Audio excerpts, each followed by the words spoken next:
Ilham memejamkan mata. Dada mereka hampir menempel. Nafas Ozawa tak stabil. "Kita salah," bisiknya. Ozawa menggeleng keras. "Tidak. Yang salah adalah dunia yang tak memberi kita waktu lebih dulu." Like, komen, subscribe, dan share sekarang juga biar nggak ketinggalan video terbaru berikutnya. Ilham, santri asal Kebumen yang kini bekerja sebagai tukang kebun di rumah keluarga Ozawa, selalu memulai pagi dengan zikir pelan sebelum menyentuh tanah. Ia merawat taman kaca itu seperti menjaga hatinya sendiri, rapi, tertib, tak boleh liar.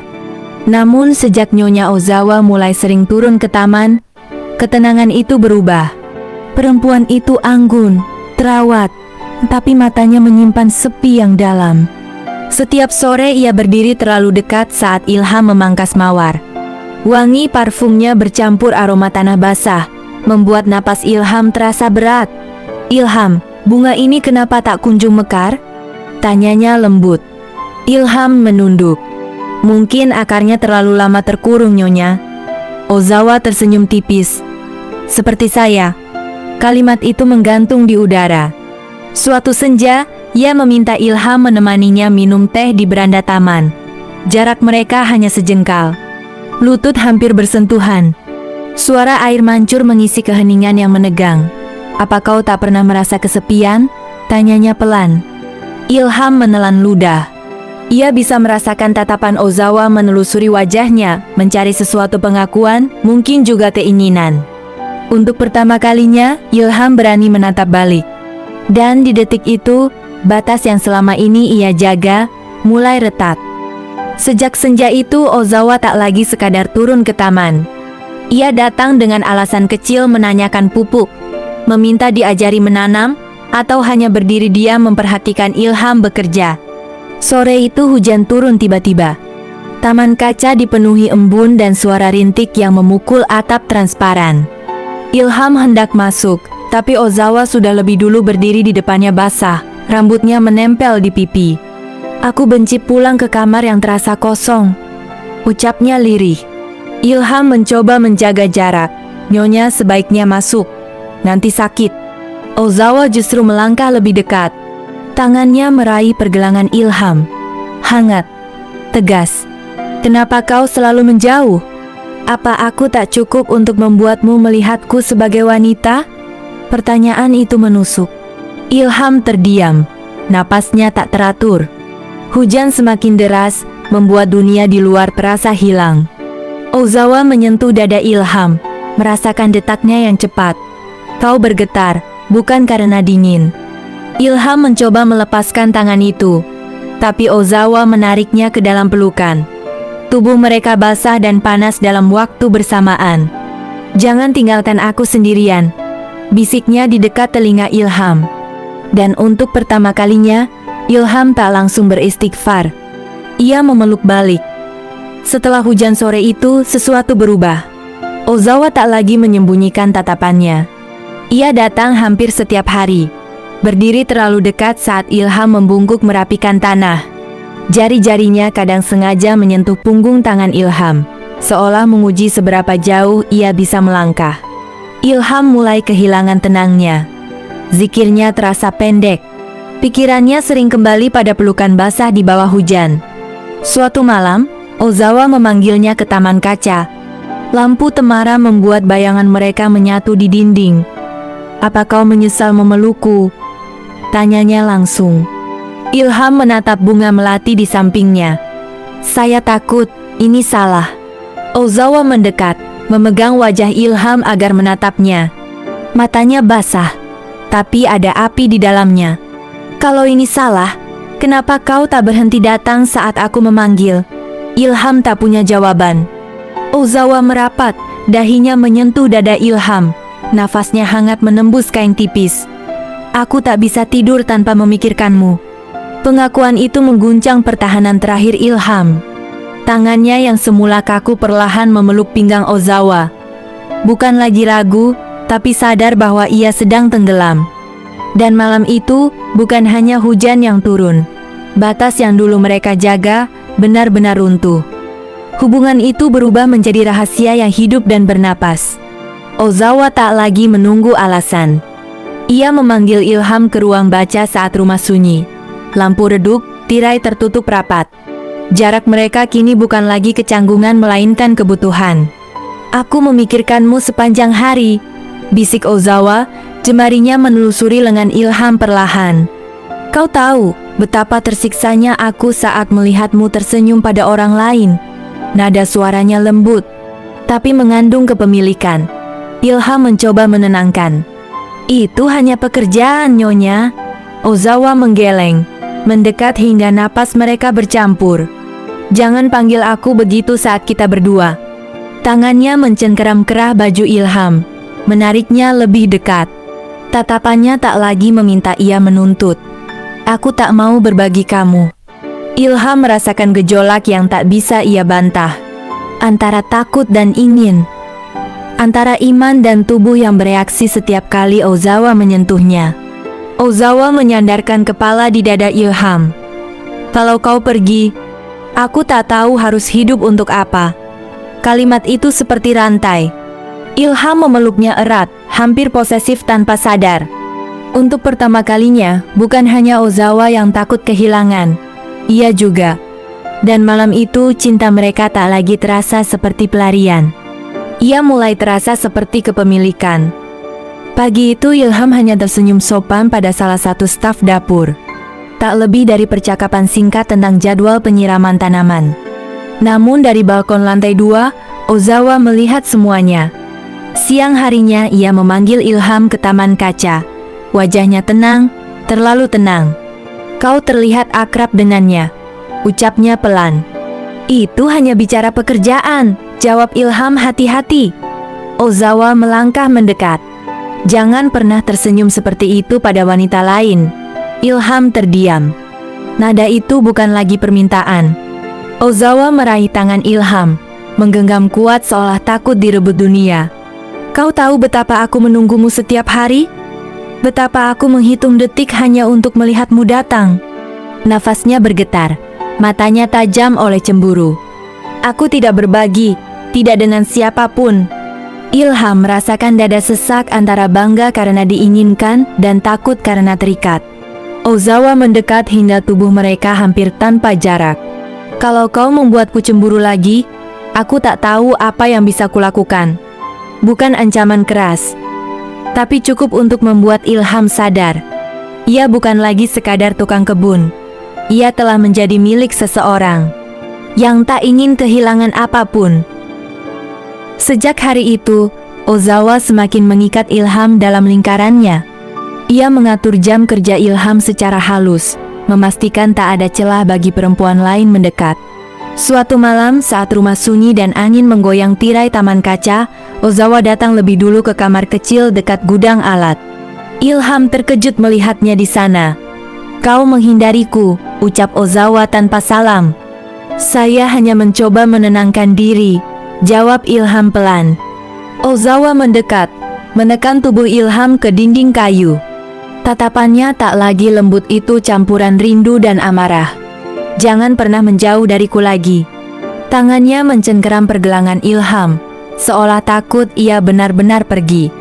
Nafasnya hangat di leher Ilham, membuat lututnya hampir goyah. Ilham memegang bahu Ozawa, mencoba menenangkan. "Ini sudah terlalu jauh." "Belum cukup," potong Ozawa, matanya berkaca-kaca. "Aku sudah menyerahkan hatiku padamu. Kau tak berhak mundur sekarang." Kalimat itu menghantam lebih keras dari sentuhannya. Ilham menarik Ozawa ke pelukan yang dalam, bukan lagi ragu, bukan lagi setengah hati. Pelukan itu panas, penuh ketakutan kehilangan. Di luar, angin makin kencang. Di dalam, mereka sadar. Hubungan ini sudah terlalu dalam untuk sekadar disebut kesalahan. Malam itu suasana rumah berbeda. Tuan rumah pulang lebih awal. Tawa terdengar dari ruang makan tawa yang jarang mengisi dinding megah itu. Ilham berdiri di taman, mencoba mengabaikan suara yang membuat dadanya terasa sempit. Dari balik tirai tipis, ia melihat Ozawa duduk di samping suaminya. Senyumnya lembut, tangannya disentuh dengan sah. Pemandangan itu menusuk lebih dalam dari yang ia kira. Ia ingin pergi. tapi kakinya tak bergerak. Beberapa menit kemudian, pintu taman terbuka perlahan. Ozawa berdiri di sana. "Kenapa kau melihat seperti itu?" tanyanya pelan. Ilham menahan napas. "Saya tidak punya hak merasa apa-apa." Ozawa mendekat cepat, menarik Ilham ke sudut gelap taman kaca. Wajahnya tegang. "Kau cemburu?" bisiknya. Ilham tak menjawab, tapi rahangnya mengeras. Ozawa menyentuh dada Ilham, merasakan detaknya yang cepat. "Hatiku tidak di sana," katanya tegas. "Jangan pernah ragukan itu." Ilham menatapnya, penuh gejolak. "Kalau begitu jangan tersenyum seperti itu pada pria lain, bahkan jika dia suamimu." Ozawa terdiam. Untuk pertama kalinya, Ilham terdengar posesif. Dan di antara mereka, kecemburuan tak lagi sepihak. Api itu kini membakar keduanya. Sejak malam itu, kecemburuan tak lagi bisa disembunyikan. Ilham mulai berubah. Ia tak sehalus dulu. Tatapannya lebih tajam setiap kali melihat Ozawa berjalan melewati koridor bersama suaminya. Sementara Ozawa semakin gelisah jika Ilham tak segera menjawab panggilannya. Malam itu, Ilham memilih mengurung diri di musola kecil kamar staf. Ia bersujud lama, mencoba menenangkan dada yang penuh api. "Ya Allah, lepaskan aku kalau ini menghancurkanku." Tapi bayangan wajah Ozawa justru semakin jelas. Tiba-tiba pintu diketuk pelan. Ozawa masuk tanpa menunggu izin. "Kau bersembunyi dariku di sini?" Suaranya bergetar. Ilham berdiri perlahan. "Saya mencoba memperbaiki diri." Ozawa mendekat. Air matanya jatuh. "Dan aku? Kau mau memperbaiki diri dengan meninggalkanku?" Ilham terdiam. Ozawa memegang wajahnya, memaksa ia menatapnya. "Aku tak peduli dosa atau dunia. Aku hanya takut kehilanganmu." Kalimat itu mengguncang pertahanan terakhir Ilham. Ia menarik Ozawa ke pelukan yang hampir putus asa. Sajadah di lantai menjadi saksi. Iman dan cinta bertarung di dada seorang santri. Dan malam itu Ilham sadar. Ia tak lagi tahu mana yang lebih kuat, rasa takut pada Tuhan atau takut kehilangan Ozawa. Ilham akhirnya mencoba menjauh. Ia menghindari taman saat Ozawa turun. Ia menyelesaikan pekerjaan lebih cepat, lalu mengurung diri sebelum senja datang. Tapi Ozawa bukan wanita yang mudah ditinggalkan. Suatu malam ia menghadang Ilham di lorong belakang. Wajahnya pucat namun matanya menyala. "Kau pikir kau bisa menghilang begitu saja?" Suaranya gemetar. Ilham menahan diri. "Ini harus berhenti." Ozawa tertawa kecil, getir. "Berhenti? Setelah semua yang kau tanam di hatiku." Ia mendorong Ilham ke dinding. Tangannya mencengkeram baju kerja Ilham dengan putus asa. "Aku tak bisa tidur tanpa mengingat sentuhanmu. Kau mau aku kembali menjadi istri yang kosong itu?" Ilham memejamkan mata. Dada mereka hampir menempel. Nafas Ozawa tak stabil. "Kita salah," bisiknya. Ozawa menggeleng keras. "Tidak, yang salah adalah dunia yang tak memberi kita waktu lebih dulu." Air matanya jatuh, tapi genggamannya tak melemah. "Kau milikku, Ilham. Jangan paksa aku kehilanganmu." Ilham membuka mata, menatap wanita yang kini bergantung sepenuhnya padanya. Ia sadar, jika ia melangkah pergi malam ini, yang hancur bukan hanya hati Ozawa, tapi juga dirinya sendiri. Pagi itu Ozawa terbangun dengan perasaan berbeda. Tubuhnya lemas, hatinya gelisah. Ia menatap kalender di meja rias, lalu menghitung dengan tangan gemetar. Terlambat. Napasnya memburu saat dua garis merah muncul di hadapannya. Dunia seakan berhenti. Ia terduduk di lantai kamar mandi, tangan menutup mulut menahan tangis yang tak bisa dibendung. Beberapa jam kemudian, ia memanggil Ilham ke taman kaca tempat semua bermula. Ilham datang dengan wajah tegang. Ia tahu sesuatu berubah. Ozawa berdiri di hadapannya, mata sembab namun ada kilau aneh di dalamnya. "Aku mengandung."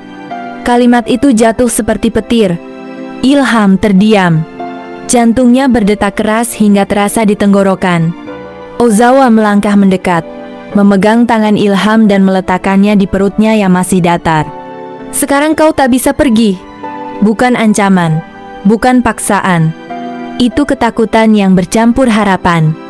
Ilham memeluknya erat. Pikirannya kacau antara bahagia dan ngeri.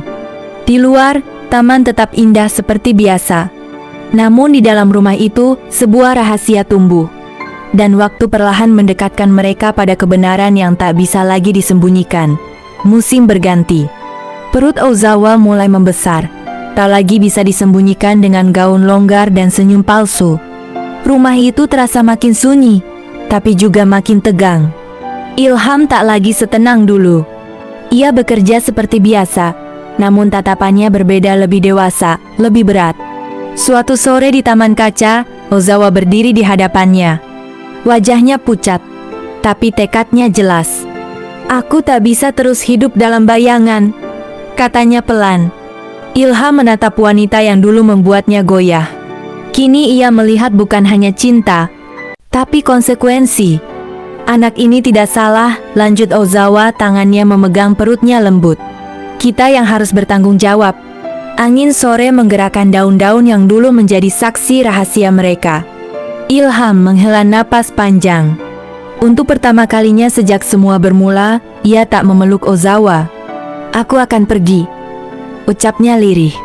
"Bukan karena tak mencintaimu, tapi karena aku harus memperbaiki diriku sebelum menjadi ayah." Air mata Ozawa jatuh, namun ia tak menahan.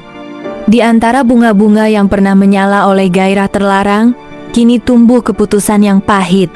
Ilham melangkah meninggalkan taman itu, dan Ozawa berdiri sendiri, tak lagi kosong, tapi juga tak lagi memiliki.